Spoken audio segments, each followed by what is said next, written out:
코로나가 유럽과 미국에는 또 2차 적으로 이제 확산이 되고 있는 그런 추세인데 우리나라만 이제 좀 이게 안정이 되는 것 같습니다. 이게 마스크 이제 착용하는 것이 그 서양에서는 개인주의가 너무 이렇게 팽배하다 보니까 모든 게 자기 중심으로 얘기를 합니다. 그래서 자기가 쓰니까 불편해서 못 쓰겠다 이렇게 하는데 우리나라만 이제 독특한 게 뭐냐면은 이제 언어에서도 드러납니다. 이제 외국인들이 지금 우리나라 많이 와가지고 얼마 전에 한글날이었는데 전 세계에 이제 세종학당을 세워서 이제 우리나라 한글을 가르치는데 지금 한 10년 조금 됐는데 200군데가 넘어갔습니다. 어마어마하게 이제 한글이 뭐 전 세계에서 가장 독창적이고 과학적이고 뛰어난 문자라는 건 이미 이제 인정이 된 상황인데 외국인들이 이제 우리말을 배우면서 제일 힘든 게 뭐냐 하면은 우리 아내, 우리 남편 그 말을 제일 힘들어 합니다. 그래서 야, 저 완전 미개한 나라가 아닌가. 아니 어떻게 아내를 공유하고 남편을 공유하냐. 근데 그렇게 이제 얘기하는 게 우리는 이게 또 이제 우리나라라고 하지 내 나라라고 안 합니다. 근데 뭐 미국 사람들 my country지 뭐 our country라고 이야기 안 하거든요. 그러니까 우리나라.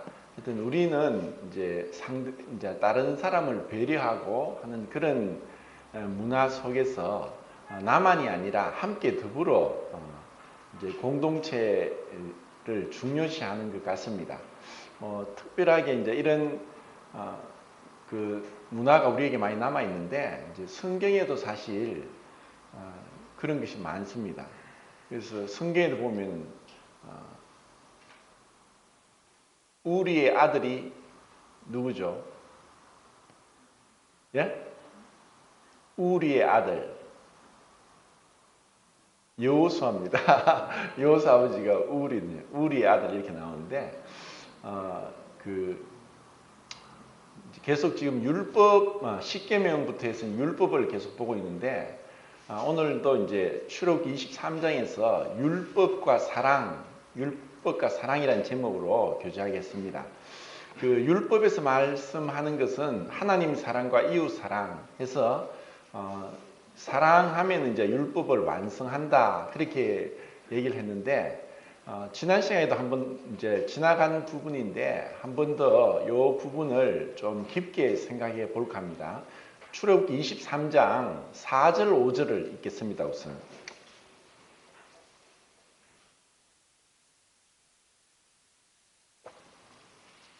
4절 5절 시작.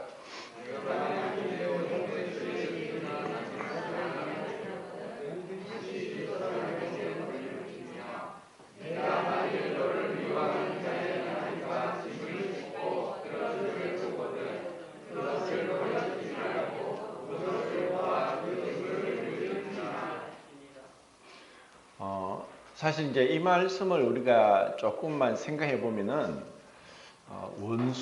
원수를 얘기를 하는데 우리가 살면서 그 원수가 많습니까? 원수가 있으면 안 되는데 전에 한번 뭐 이게 이제 TV에서 인터뷰를 하는데 이제 시골에 할아버지 할머니 인터뷰를 합니다. 그런데 50평생 같이 살았는데 할아버지한테 저기 저 할머니 누굽니까 하니까 왼수 정말 이제 옆에 있는 사람이 참 고마운 사람인데 이제 몇 가지 자기 마음에 안 들고 또 하다 보니까 이게 이제 진짜 고마운 것보다는 안 좋은 것으로 인해서 이제 원수라고 생각하는데 사실 멀리 있는 사람이 원수는 아닙니다. 가까이에서 이제 내 마음에 이제 너무 자기 중심적이다 보면은 그 원수처럼 좀 미워하기도 하고 그런 마음이 우리한테 드는데 근데 원수의 뭐 낙이나 소가 길을 잃었는데 그것을 찾아주라고 하는 말씀을 생각하면은 이거는 참 힘든 일입니다. 또 우리 마음에 누군가 미워하는데 흔히 뭐 살다 보면 사실 그렇죠. 뭐 괜히 주는 것 없이 믿고 그냥 막 눈에 뭐 가시처럼 뭐 이상하게 이제 자기 마음에 안 드는 뭐 스타일이 마음에 안 든다, 뭐 말투가 마음에 안 든다, 좀뭐 사고 방식이 진짜 뭐 걸러 먹었다 이러면서 또 미운 사람도 많습니다. 그런데 우리 이제 제가 한번 이제 경상도 사투리를 한번 이야기해 보겠는데 젊은 사람들은 못 알아먹을 건데 이제 모치님들은 알아듣지 싶습니다. 따라가 뻑하면 꼬드락시럽게 그렇게 산노 아 꼬방시다. 따라가 뻑하면 꼬드락시럽게 그렇게 산노 아 꼬방시다. 이게 이제 경상도 사투리인데 저는 어릴 때 이런 말 썼는데 요즘 사람 모를 거예요. 무슨 말인지 아시죠, 그죠? 딸아이가 자주 그 까다롭게 그렇게 하니까 아이고 잘 됐다, 아이고 고소하다 이런 뜻인데 아니 이제 별로 마음에 들지 않는 사람이 안 좋은 일을 당하면은 이제 이런 얘기합니다. 봐라, 그 봐라, 그렇지 이제 그러니까 우리 마음에 원수나 미워하는 사람 이런 사람들을 향해서 이제 율법에서 하나님은 그것을 네가 비록 그 원수고 미워하는 자일지라도 그런 어려움을 보고 외면하면 안 된다. 도와주라 라고 하는 거예요. 근데 우리 마음에 제가 조금 전에 그 뭐 경상도 사투리 얘기했지만 도와주기는 커녕 속으로 아이고 잘됐다. 속으로 이제 그렇게 이제 막 쾌재를 부르고 좋아합니다. 이게 우리의 본성입니다. 근데 우리의 본성상 나한테 잘해주는 사람도 내가 참 이렇게 희생하고 헌신하는 게 쉽지 않은데 정말 미운 사람, 원수 같은 사람한테는 절대로 그렇게 하지 않죠. 그런데 이제 하나님은 명확하게 말씀했습니다. 원수라고 했고 미워하는 자라고 했습니다. 그리고 그런 자들을 도와주라, 선을 베풀라는 것입니다. 이것이 어떻게 그러면 이것이 율법 안에 있는 이 말씀인데 흔히 우리가 율법은 딱딱하고 그리고 뭐 그거는 법이라서 율법 아래 있는 자는 저주 아래 있고 또 율법은 우리가 행할 수 없고 이제 이미 그리스도께서 율법의 마침이 되셨으니까 우리는 상관이 없다. 이런 게 아닙니다. 율법 안에서 하나님의 공의와 하나님의 사랑이 너무나 명확하게 나타납니다. 이것은 하나님의 마음입니다. 하나님께서 이것을 원하고 계십니다. 하나님이 이렇게 하기를 원하시고 또 그렇게 하시는 거예요. 우리 마음에 누군가가 이제 마음에 들지 않고 미워하고 이런 것들을 우리는 살아가면서 많이 경험하게 되는데 그럴 때 세상 사람들은 똑같이 그렇게 행합니다. 왜냐하면 이것이 육신이고 아담으로부터 물려받은 죄의 본성이니까. 오래전에 20몇 년 전에 우리나라에 일찍 와서 이제 복음을 전한 네덜란드 선교사 케이스 글라스 선교사가 있는데 그분이 이제 우리말로 길기수 선교사입니다. 근데 이분이 이제 우리말을 참 잘했어요. 그래서 그 설교하기 전에 꼭 자기 아내하고 와서 이제 찬송을 불렀습니다. 우리말로. 찬송이 너무 아름답고 찬송을 참 잘했어요. 그리고 우리말도 이제 우리나라 사람보다 더 잘하고 설교도 너무 이제 매끄럽게 잘 하셨는데 뭐 다른 건 기억 안 나는데 이제 이분이 설교한 게 한 가지가 이제 뭐 지금도 잊혀지지 않고 기억나는 게 있습니다. 예수님을 믿는 게 무엇이냐? 그것은 십자가를 아는 삶이다. 그럼 십자가를 아는 게 십자가를 지고 가는 게 어떤 것이냐? 어떤 사람이 예수님을 믿었는데 이제 과거에는 사실 제 어릴 때는 그 쓰레기 버리는 게 이제 새벽에 뭐 동네에 이제 쓰레기차가 오면은 크게 이제 음악이 나옵니다. 새벽종이 울렸네 하면서 이게 막 음악이 나오면은 이제 4시고 5시고 이제 그 소리만 듣고 나가서 쓰레기를 버려야 됩니다. 근데 그 당시에는 이제 연탄을 썼으니까 연탄을 쓰고 나면 새카만 연탄이 이제 거의 뭐 노란색 비슷하게 이렇게 색깔이 변하는데 쓰레기가 많이 나오죠. 겨울 되면은. 그럼 그걸 무거운 걸 들고 가면 쓰레기차가 이제 쓰레기가 많이 쌓였으니까 몇 미터 높이 됩니다. 그러니까 뭐 여자들은 그거 들지도 못해요. 근데 그걸 휙휙 집어 던져야 되는데 이게 사실 쉽지 않습니다. 새벽에 4시, 5시에 쓰레기 버리지 않으면 쓰레기가 쌓이고 또 그 지저분해지고 냄새나고 하니까 그거 버려야 되는 거예요. 그러니까 이제 옆집에 사는 사람이 이 쓰레기 버리기가 귀찮아서 슬그머니 이제 밤중에 옆집에다 자기 쓰레기 갖다 놓고 이제 들어가 잡니다. 그러니까 이제 교회 다니고 예수를 믿는 사람이 또 일어나 보니까 자기 쓰레기가 아닌데 들어와 있는 거예요. 그래서 자기가 치웠어요. 가만히 보니까 이제 옆집에서 자꾸 그렇게 하는 걸 알았던 거죠. 그래서 이 사람이 어떻게 했느냐? 뭐 우리가 생각할 때는 보통 상식적인 수준에서는 옆에 가서 따지죠. 당신 지금 왜 이 쓰레기를 버렸느냐? 그러면 이제 그 사람 반응은 두 가지입니다. 난 모르겠는데 하고 오리발레 밀든지 내가 언제 그랬냐고 딱 시침이 뗄 수도 있습니다. 그런데 또 뭐 이제 미안하다고 할 리는 없겠죠. 자기가 옆에 갖다 버렸으니까. 근데 정말 교회 다닌다는 사람이 아무 말 없이 치워줬어요. 뭐 한두 번도 아니고 계속 그러는데 계속 치워주는 거예요. 그러다 보니까 이제 이 옆집에서 쓰레기를 옆에 갖다 놓은 사람이 이상하게 생각했어요. 참 이상하다. 저 사람이 와서 한 번은 얘기하지 싶은데 계속 쓰레기를 옆에 갖다 둬도 아무 얘기 안 하니까 그래서 궁금해진 거예요. 그래서 뭐 이래 가서 얘기하다가 뭐 쓰레기 얘기를 하니까 솔직히 자기가 이 쓰레기를 갖다 버리기가 귀찮아서 옆에 뒀는데 어떻게 했느냐 하니까 자기가 버렸다는 거예요. 그래서 이 사람이 이제 조금 마음이 움직이기 시작했어요. 왜 그렇게 하십니까? 하니까 내가 얼마 전부터 교회 다니고 예수님을 믿게 됐다. 이제 그렇게 해서 이제 복음이 전해진다는 거죠. 우리가 이제 예수님을 믿는 것은 예수님이 사셨던 삶을 살아가는 겁니다. 그리고 지금 율법에 나오는 이 말씀은 하나님이 우리를 향한 그 마음입니다. 하나님이 그렇게 하신 거예요. 하나님은 원수된 자를 향해서 그 독생자 예수님을 보내주셨어요. 원수된 자를 하나님이 돌아보신 거예요. 예수님이 누가복음 6장 27절 28절에 그렇게 말씀합니다. 너희를 미워하는 자를 선대하라. 너희 원수를 사랑해라. 너희를 저주하는 자를 축복해라. 또 너희를 모욕하는 자를 위해 기도해라. 이게 예수님 말씀입니다. 그런데 이것은 우리 사람이 뭐 인지상정이고 마음이 뭐 비치는데 은근히 이제 누군가 나를 미워한다.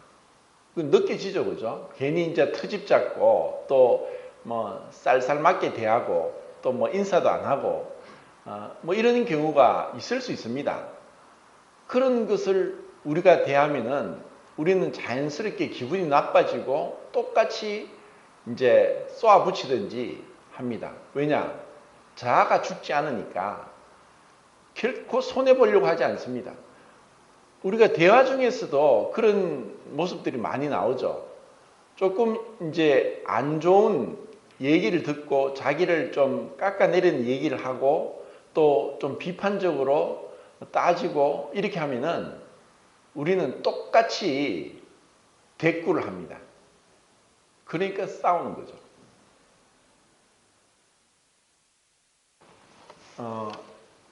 출애굽기 23장 1절 2절에 보면은 이제 그 거짓 증인, 위증에 대해서 얘기를 하고 다수를 따라 거짓 증거하지 말라 그랬습니다.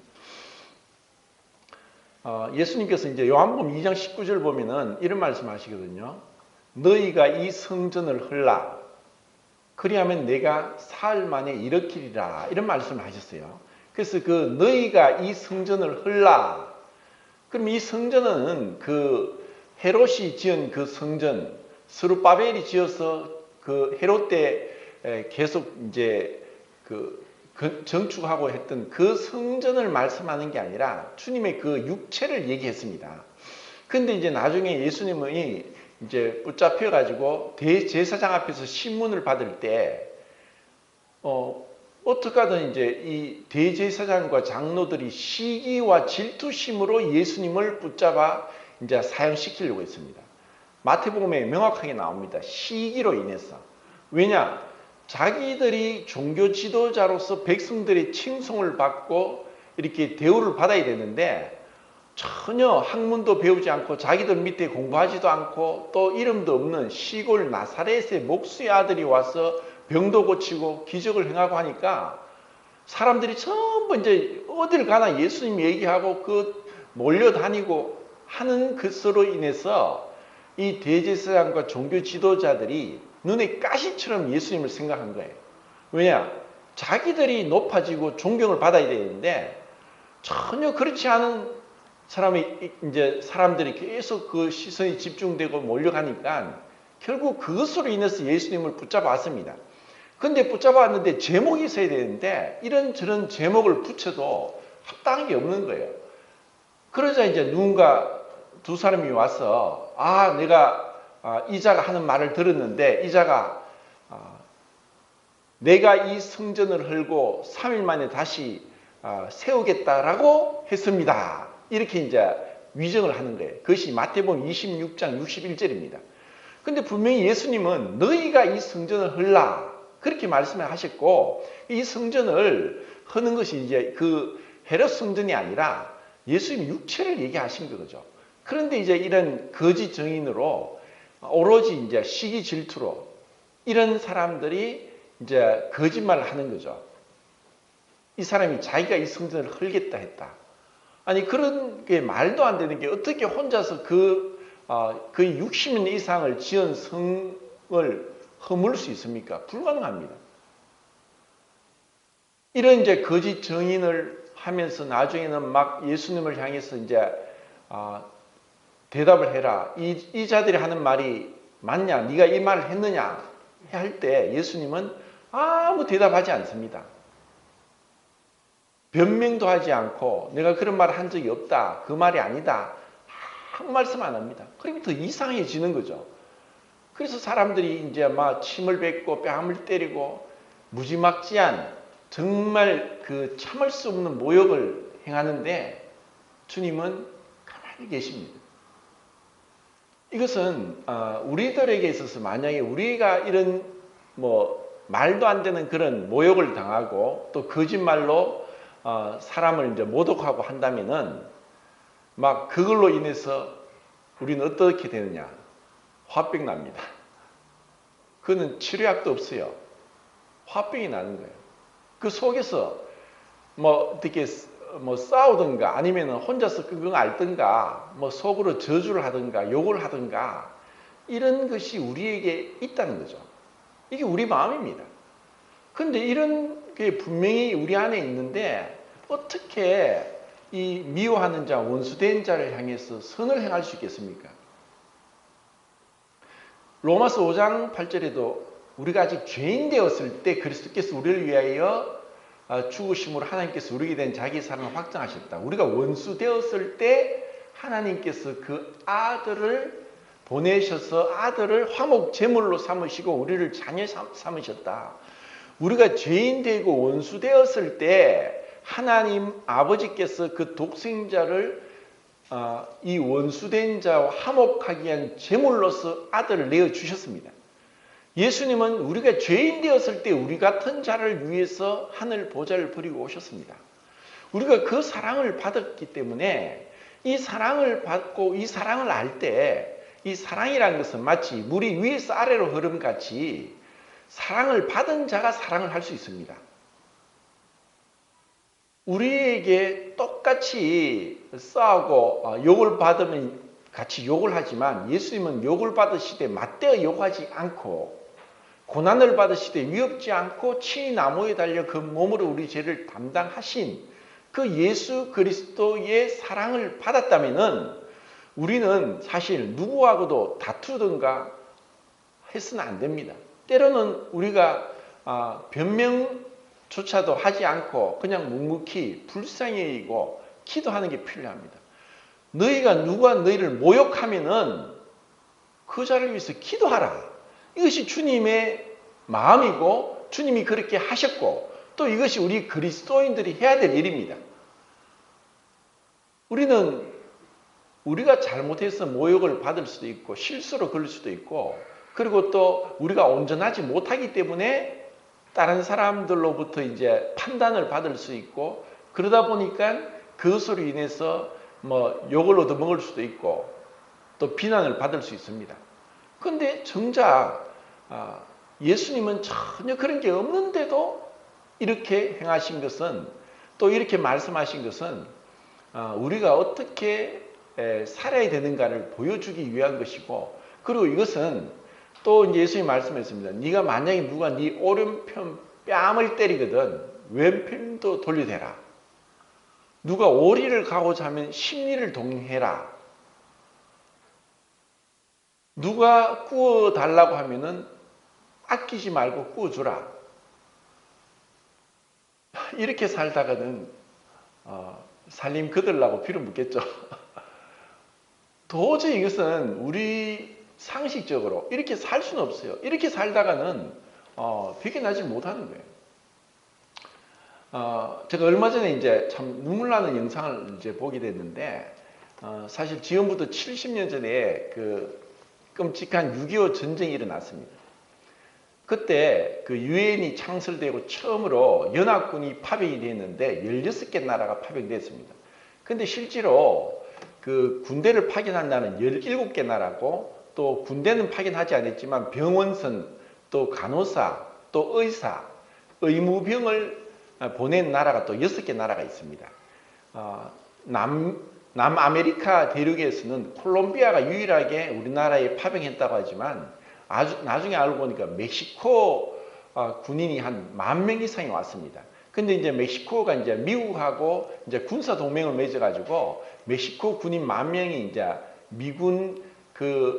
미군에 속해서 왔기 때문에 이제 16개 나라, 실제 17개 나라입니다. 그리고 이제 아프리카에는 딱 한 나라가 우리나라에 이제 6.25 전쟁 때 참가했습니다. 51년도에 이제 왔는데 그 에티오피아입니다. 에티오피아. 그 에티오피아가 이제 우리나라하고 이제 거의 18,000km 이상이 떨어져 있는데 우리나라하고 수교도 맺어지지 않았습니다. 그런데도 에티오피아에서 파병을 했어요. 왜 그렇게 했느냐? 그 당시 이제 대통령이 이제 그 2차 세계대전이 끝나고 나서 이제 이탈리아가 이제 파시즘으로 인해서 이제 전쟁을 일으키고 결국 이제 패배를 했는데 너무 이제 경제적으로 힘들고 해서 에티오피아에 침략을 해가지고 그 많은 자원을 뺏으려고 했습니다. 그러니까 에티오피아에서 막 결사적으로 이제 싸우게 되는데 뭐 힘이 붙이니까 이제 국제적으로 좀 우리나라를 도와달라. 지금 이탈리아가 우리를 침략했다. 했는데도 아무도 어떤 나라도 도와주지 않았어요. 그래가지고 41년도까지 거의 5년 동안 싸워서 결국은 이제 이탈리아를 물리쳤는데 거의 이제 이탈리아 사람 한 27만 명이 죽게 됐습니다. 이제 이 일로 인해 가지고 대통령이 에티오피아 대통령이 우리는 다른 나라가 어려우면 도와줘야 되겠다 이 마음이 들었고 그러고 나서 이제 9년 뒤에 한국 전쟁이 일어난 거예요. 그래서 두말 안 하고 이제 그 군인 중에 대통령 건의 부대 가장 뛰어난 부대원들 6,073명을 우리 한국에 파병했습니다. 그리고 이들이 이제 휴전될 때까지 싸웠는데 미 7사단에 소속해서 이제 싸웠어요. 이들은 항상 여름인데 그 혹독한 겨울도 견뎌내면서 253번의 전투를 했는데 한 번도 진 적이 없습니다. 대단한 이제 전력을 세운 이티오피아 군이었는데 휴전이 되고 나서도 56년도까지 남아서 고아원하고 뭐 이런 이제 복구 작업하는데 동원되어서 도와주고 그렇게 갔어요. 이렇게 참 고마운 은혜를 우리가 받았는데 이 사실을 이제 가운데 어떤 사업하는 분이 이걸 알고 그 10년 전부터 매번 이제 자기가 돈 벌면 그 돈 번 걸 가지고 그 에티오피아 가서 6.25 참전한 이제 용사들 찾아가서 도와주고 막 완전 찌지 가난한데 뭐 집이 위에 천정이 구멍이 났는데 막 자기가 그걸 집 이제 수리도 해주고 돈도 주고 이렇게 하면서 101번을 작년까지 에티오피아에 갔다 왔습니다. 그러면서 자기 이름으로 가지 않고 내가 대한민국 이름으로 당신들께 왔다. 당신들이 우리를 그렇게 도와줬는데 내가 그게 너무 고마워서 이제 여권이 6개를 쓰세요. 이제 이런 걸 보면서 사실 그분이 믿는 사람인지 아닌지 모르겠는데 이 보통 마음으로 그렇게 할 수 없습니다. 그리고 우리 그리스도인들도 어떻게 보면은 고린도후서 5장 10절 말씀대로 우리는 다 구원받고 나서 행한 대로 그리스도의 심판대 앞에서 우리가 상을 받게 됩니다. 우리가 몸으로 행한 것을 따라 받습니다. 세상 사람들은 사는 목적이 뭐냐? 오로지 자기 자신을 위해서, 쾌락을 위해서. 자기의 쾌락을 위해서 돈을 쓰고 옷을 사고 또 뭐 여행을 가고 자기 자신을 위해서 살아갑니다. 그런데 자기 자신을 위해서 살아가면 처음에는 좋을지 몰라도 그 비참한 것입니다. 우리의 진짜 행복과 기쁨은 어디서 오느냐? 우리가 이 사랑을 실천할 때입니다. 남을 도와줄 때입니다. 하나님이 이렇게 율법에서 말씀하신 것은 우리는 살다 보면 원수도 생길 수 있고 미워하는 자도 생길 수 있고 인간관계가 뜻대로 되지 않을 때 있습니다. 그러면 그럴 때 이런 자를 향해서 내가 마음에는 이들이 탐탁지 않고 똑같이 대하고 싶고 또 싸우고 싶고 외면하고 싶고 무시하고 싶지만 말씀에 의지해서 하나님이 그렇게 명령하셨으니까 그 말씀에 의지해서 나갈 때 그때 하나님은 축복하십니다. 이것이 믿음으로 말씀으로 사는 삶입니다. 우리의 삶의 기준이 어디에 있느냐? 내 생각에 있느냐? 판단에 있느냐? 아니면은 하나님 말씀에 있느냐? 그 23장 19절에도 보면은 네 가장 좋은 것을 하나님께 드리라. 자, 이거는 뭐냐면 하나님이 그렇게 대우를 받으시는 게 합당합니다. 그냥 대충 그렇게 드리는 게 아니에요. 15절에도 보면 아침에 제가 말씀을 보내면서 빈손으로 내 앞에 오지 마라. 자, 하나님께 나갔는데 빈손으로 간다는 게 단순히 어떤 이것을 헌금에 제한시켜서 봐서는 절대 안 됩니다. 제사장이라는 단어의 원래 뜻은 뭐냐? 손에 가득 채우다는 뜻입니다. 하나님께 나가는 데 있어서 우리가 빈손으로 못 가는 거예요. 사실 이러한 것이 오늘날 우리나라에도 이게 뭐 옛날 이제 어른들은 그랬습니다. 남의 집에 갈 때 절대로 빈손으로 안 가죠. 왜냐면은 그것은 뭐 다른 사람을 배려하는 것, 또 예의라고 생각하고 이런 마음으로 뭐라도 들고 가는 거예요. 이것이 우리나라의 정입니다. 정. 그런데 하나님 앞에 가는데 우리가 빈손으로 자 여기서 우리는 감사로 하나님께 나가는 거예요.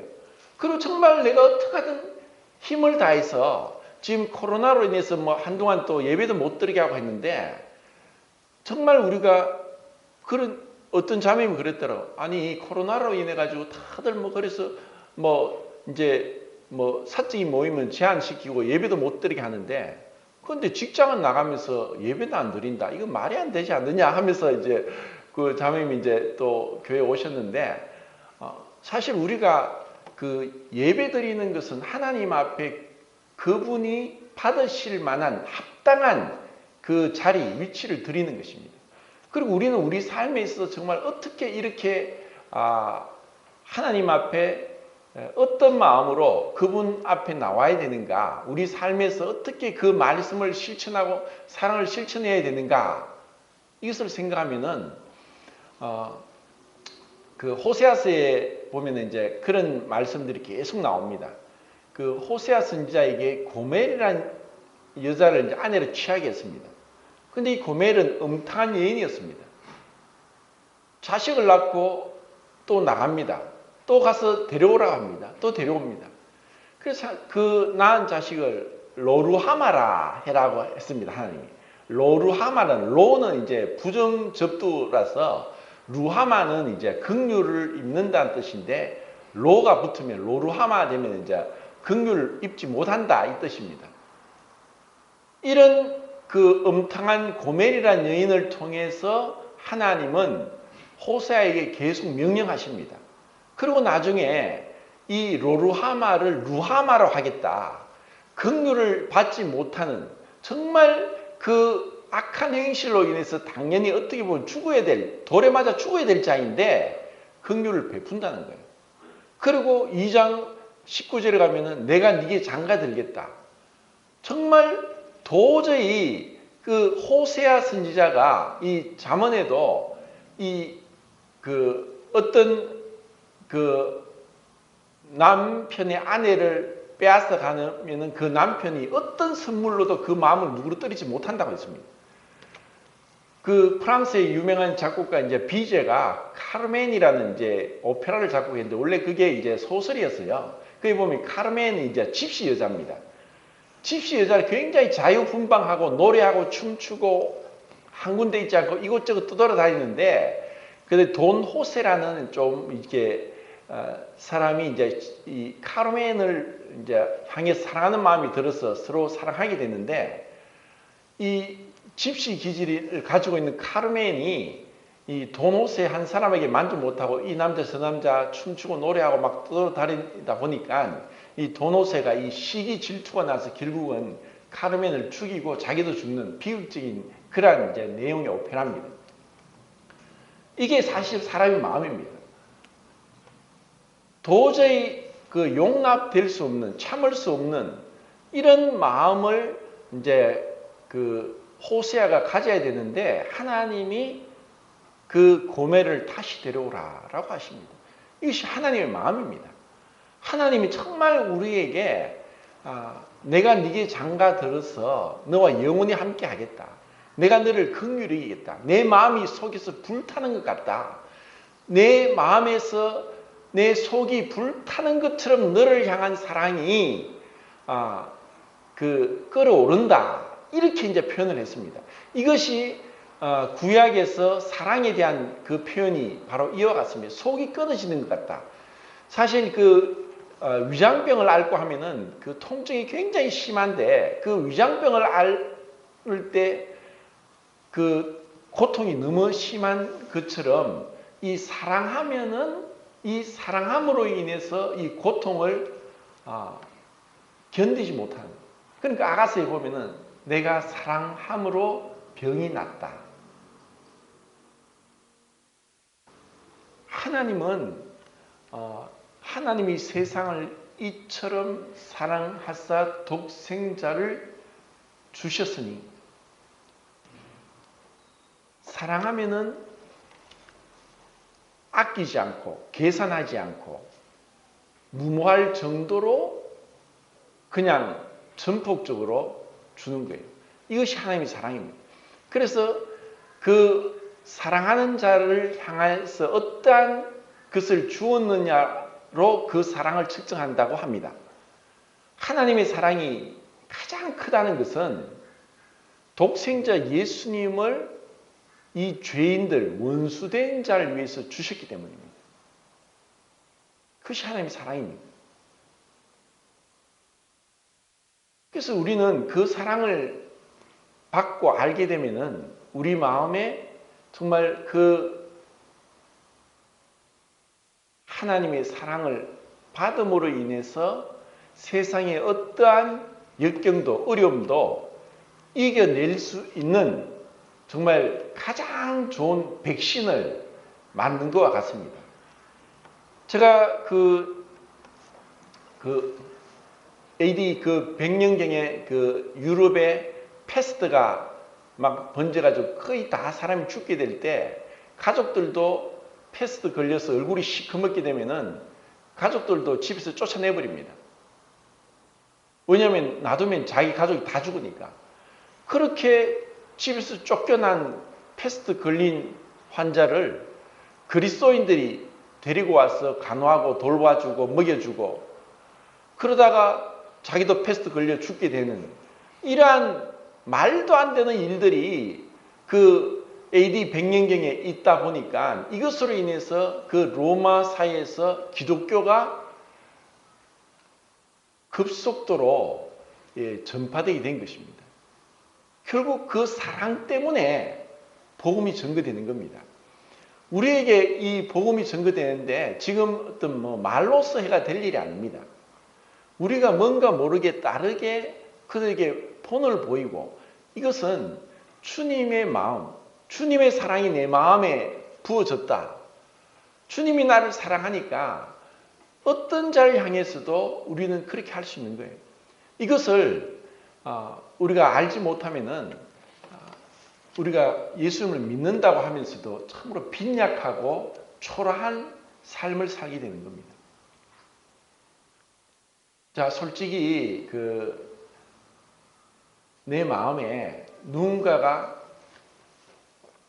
마음에 들지 않는 사람도 있을 수 있고 또 판단되는 사람도 있을 수 있고 또 눈에 거슬린 사람도 있을 수 있습니다. 근데 그게 가만히 보면은 그 할아버지가 할머니 50평생 살아난 할머니 보고 왼수라고 한 것처럼 옆에 사람이 왼수가 될 수 있어요. 근데 정말 그 사람들이 어떻게 할지라도 내 마음에 하나님의 사랑이 부음바 되고 성령으로 인해서 부음바 되었다면은 우리는 반드시 그 모습이 달라질 수밖에 없습니다. 이게 내 인위적으로 하는 게 아닙니다. 그리고 이것은 또 내가 말씀에 순종해서 하나님이 그렇게 말씀하셨으니까 내가 그 말씀에 순종하겠습니다. 내가 그 말씀대로 행하겠습니다. 할 때 그때 놀라운 일이 일어나는 겁니다. 로마서 12장에도 말씀하셨습니다. 원수 갚는 것이 내게 있다. 내게 맡겨라. 네 원수를 향해서 똑같이 원수 갚지 말고 하나님께 맡기고 오히려 그들을 선대하면은 마치 그 머리에 숯불을 쌓아놓는 것 같다. 선으로 악을 이겨라. 이것이 하나님의 방법입니다. 선으로 악을 이기는 것. 우리가 주님을 믿는다고 하는 것을 무엇으로 증거하느냐? 교회를 다닌다는 것, 성경을 읽는다는 것, 또 아니면 찬송하고 기도한다는 것으로 정말 그들에게 그리스도를 믿는다는 증거를 할 수 있을까? 내 마음에 조금이라도 누군가에 대해서 탐탁지 않게 생각하고 사랑하는 마음이 없다면은 하나님도 그걸 알고 계십니다. 그리고 또 아는 자가 있죠. 사단입니다. 사단이 제일 싫어하는 게 뭐냐? 사랑을 제일 싫어해요. 우리나라의 정신과 의사인데 이제 이분이 이제 귀신 들린 사람을 이제 쫓아내면서 하는 말이 있습니다. 우리가 아는 대로 성경에 있는 대로 얘기를 안 하는데 뭔가 정신분열증이 아니라 뭔가 또 다른 인격체가 들어왔다. 근데 인격체가 제일 싫어하는 게 사랑이다. 그래서 이런 사람을 치료할 수 있는 것은 계속 사랑하면 된다. 꼭 이렇게 얘기를 하는 거예요. 그래서 뭔가를 좀 아는 것 같습니다. 하나님을 몰라도 성경을 몰라도 자기가 이 정신과 의사로 이런 환자를 고치려고 하다 보니까 그런 치료법을 발견한 거예요. 그리고 어떤 분은 마귀한테 공격을 받는데 아무한테 말 안 하고 혼자서 그걸 마음에 꼭 미움을 계속 15년 동안 마음에 두고 있었는데 그러니까 마귀가 좋아라고 마치 쓰레기 버리면 다른 사람이 쓰레기 버리듯이 마귀가 제일 좋아하는 것은 미워하고 그리고 원수 맺는 것을 제일 좋아합니다. 이게 또 육신적인 모습입니다. 그리고 이 세상은 그런 끊임없는 그 원수 맺고 미워하고 다투고 분리하고 또 외면하고 무시하고 돌아서고 이것이 이 세상에 사는 사람들을 한마디로 그렇게 얘기할 수 있죠. 정말 마음 중심으로 사랑할 수 없는 자를 사랑하고 용서할 수 없는 자를 용서하고 이 마음을 어떻게 우리가 가질 수 있겠습니까? 아, 호세아서를 한번 보겠습니다. 한번 보는 게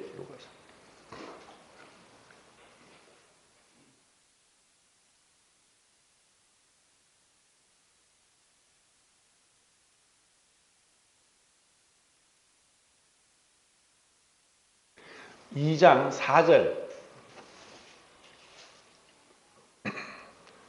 2장 4 읽겠습니다. 시작.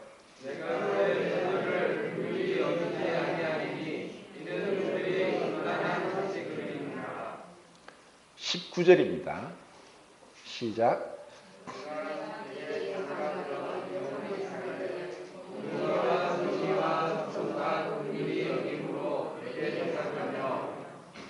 (23절입니다) 시작.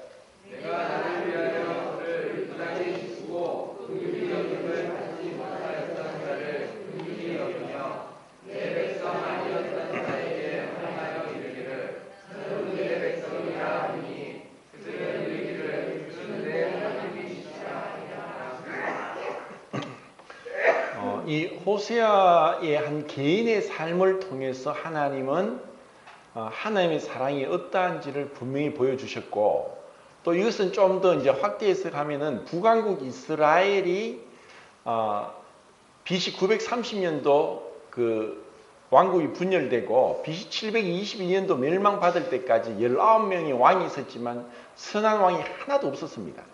그리고 북왕국 이스라엘의 19번째 마지막 왕은 호세아입니다. 그 호세아 왕 때에 여기 말하는 선지자 호세아가 아니라 호세아 왕 때에 이제 아수르 군에 의해서 완전히 멸망받아 흩어져 버립니다.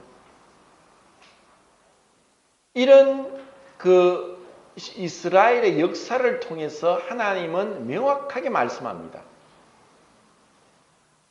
이렇게 해서 이제 북왕국이 멸망되고 나중에 이제 남왕국 유다는 BC 586년도에 바벨론의 3차 침입에 의해서 완전히 이제 멸망되죠. 근데 이제 출애굽기 23장에 보면 이제 하나님이 그렇게 말씀합니다. 네 남자는 매년 3번 7절기 중에 유월절 무교절과 오순절과 초막절에 예루살렘에 올라오라라고 말씀했습니다. 근데 올라오라고 했는데 하나님 그렇게 말씀하신 거죠. 남자들은 무조건 1년에 3번은 어디에 있든가 예루살렘에 올라가야 됩니다. 그런데 그들은 생각했습니다. 아니 그러면 딱 그 정한 1년에 3번의 그 절기 동안에는 남자들이 다 예루살렘에 올라가면은 그러면 전국에 있는 이스라엘에는 여자와 어린아이밖에 없습니다. 그럼 이것을 누가 좋아할까요?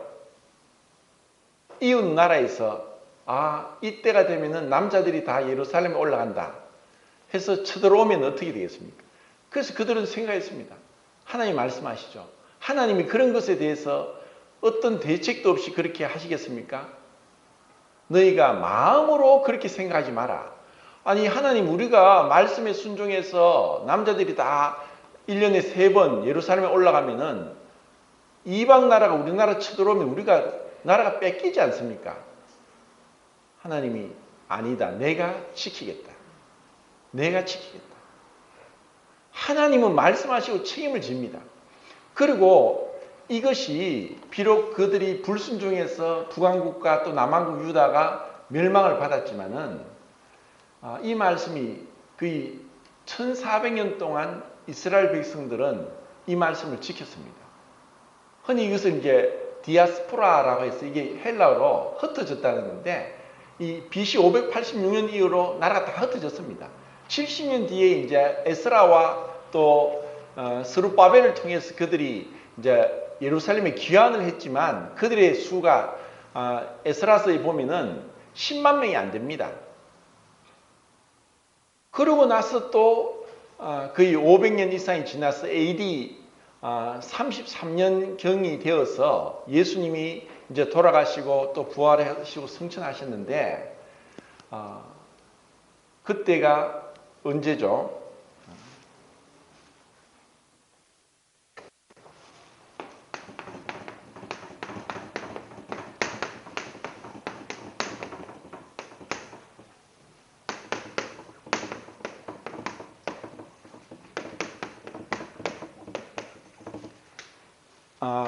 예수님이 죽으시고 3일 만에 부활했습니다. 그리고 부활하시고 이제 승천하시기까지 40일 동안 이 땅에 계시면서 부활한 모습을 10번을 제자들에게 나타내셨습니다. 그러면서 승천하면서 예수님이 말씀하셨죠. 너희가 몇 날이 못 되어서 아버지께서 약속하신 보혜사를 너희가 받게 될 것이다 하고 기다리라고 했습니다. 그때 예수님이 승천할 때 제자들이 몇 명이 있었습니까? 500명이 있었습니다. 근데 예수님이 부활한 것도 놀라운데 그 부활한 가운데 승천을 하늘로 올라갑니다. 이것을 500여 명의 제자들이 보고 놀라지 않겠습니까? 뭐 비행기 타고 올라가고 로켓 타고 올라가는 것도 아니고 예수님이 그 몸이 부활한 몸이 하늘로 쫙 올라가는 걸 보게 됐습니다. 그러면 말씀했습니다. 몇 날이 못 되었어. 몇 날이 뭐냐?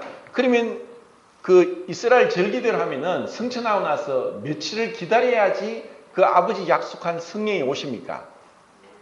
예?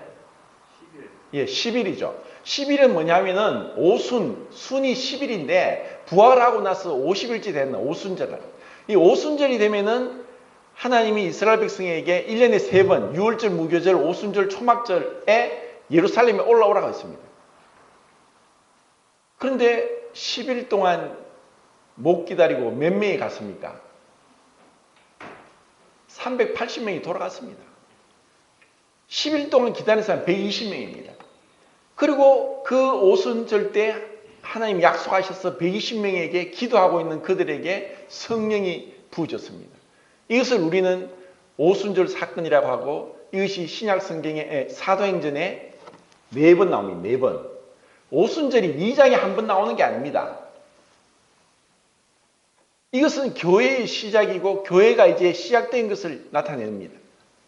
그런데 이때 예루살렘에 디아스포라라고 해서 전 세계에 흩어져 있던 유대인들 남자들이 1400년 동안 이 말씀을 지켰습니다. 이들이 예루살렘에 온 거예요. 이미 그들은 이제 나라를 빼앗겼고 다른 나라 가 있어요. 그리고 이 유대 땅은 예루살렘의 로마의 식민지가 됐습니다. 그런데 그들이 다 멀리 흩어져 있다 보니 언어가 바뀌어버렸어요. 언어가 바뀌어서 그 나라에 있는 언어를 가지고 오긴 왔는데 말이 안 통해요. 근데 그들에게 이제 베드로가 설교를 하니까 하나님이 그들이 베드로 설교를 알아듣도록 하는 거예요. 그리고 방언이 터지면서 자기가 배우지도 않은 말을 하면서 서로 이 하나님의 말씀을 듣게 되고 거기서 3,000명, 5,000명 구원의 역사가 일어난 겁니다. 이것을 가만히 생각해 보면은 어떻게 이런 초자연적인 역사를 경험할 수 있는가?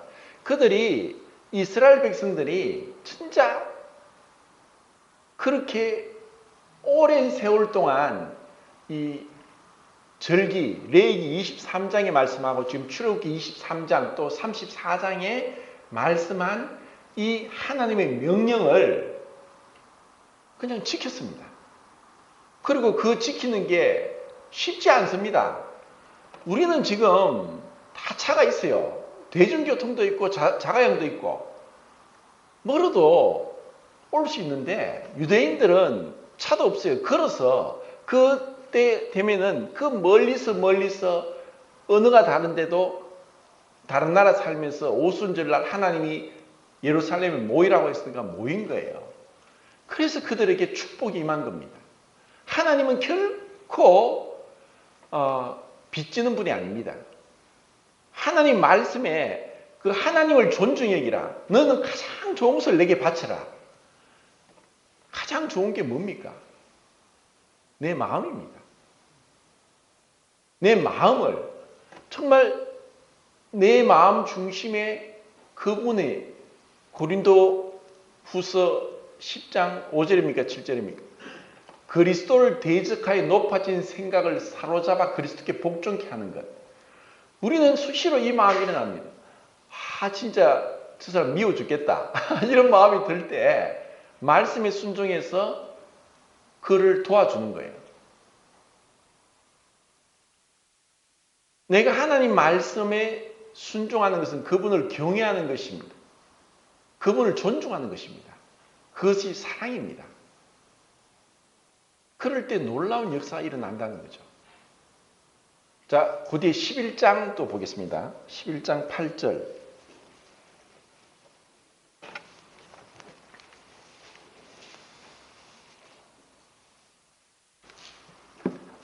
8절 읽겠습니다.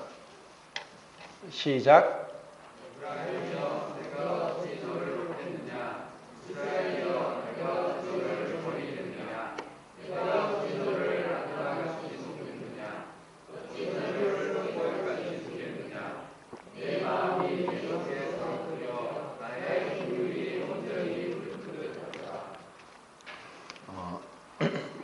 여기서 우리는 하나님의 마음을 읽을 수 있어야 됩니다. 이스라엘은 정말 악한 나라에 있습니다. 이스라엘은 한 번도 하나님을 경외하고 하지 않았습니다. 그런데 하나님은 이 아드마, 스보임, 이건 다 소돔 고모라 성 옆에 있었던 5개 도시입니다. 그들은 다 멸망받았습니다. 너무나 악했으니까 하나님은 심판을 했습니다. 그런데 이 호세아를 향해서는 이들이 마땅히 심판받고 멸망받아야 되는데 그들을 긍휼히 여기고 사랑함으로 인해서 내가 너희를 도저히 그냥 심판을 할 수 없다. 내가 너희를 심판하지 못하고 너희에게 긍휼을 베풀겠다. 내가 너를 향한 사랑이 속에서 돌아서 불타는 것 같다. 이렇게 하나님이 우리에게 모든 그 마음을 보여주셨습니다. 이것이 하나님의 율법에 나타난 그분의 사랑이고 그것이 결정적으로 십자가에서 나타났습니다. 이제 이것을 깨달은 성도들이 신약 성경에 많은 사람들이 그리스도, 정말 작은 그리스도라고 하면서 주님께서 행하신 그 길을 가는 거예요. 이제 우리의 삶은 이제 점점 마지막을 치닫고 있습니다. 원래 정말 그 코로나로 인해서 너무나 뜻밖의 일이 일어났는데 또 앞으로 어떤 일이 일어날지 모릅니다. 근데 이 교회사를 보더라도 세계 역사를 보더라도 이 고난과 핍박은 계속 되었습니다. 지금은 아무것도 아닙니다. 그 프랑스의 그 위그노라고 해가지고 그 이제 로마에서 이제 개혁해서 이제 개혁파 교회에 들어온 그리스도인들, 위그노 그리스도인들이 막 너무 많이 이제 핍박을 받아 로마 가톨릭 교도들에게 핍박을 받아가 막 수십만 명이 죽게 됩니다. 그런데 그 프랑스 이제 앙리 4세가 이제 뭐 그 난트 칙령을 이제 발표하면서 이 가톨릭 교도들이 더 이상 이 개신 교도인을 핍박하지 못하게 했습니다. 그런데 나중에 그때가 1498년도였는데 1500년도 가서 이제 그의 손자 루이 14세가 또다시 이 개신 교도들을 핍박하면서 뭐 기록에 의하면 뭐 한 8, 90만 명의 유교도들이 가톨릭 교도들에 의해서 순교당해가지고 몇천 명밖에 안 남았다고 합니다. 근데 그 위고도 교도들이 왜 순교당했느냐? 나는 하나님 말씀대로 성경을 믿고 교황과 그 교황의 이제 가톨릭에서 말하는 걸 믿지 않는다 하는 것 때문에 그들이 순교당하면서 힘없이 대항하지 않고 반항하지 않고 그냥 죽었습니다. 정말 말도 안 되게 그렇게 그들은 핍박을 받았습니다. 그들이 무엇을 봤습니까? 그리스도를 봤습니다. 예수님이 왜 그렇게 힘없이 십자가에서 달려 돌아가셔야 했습니까?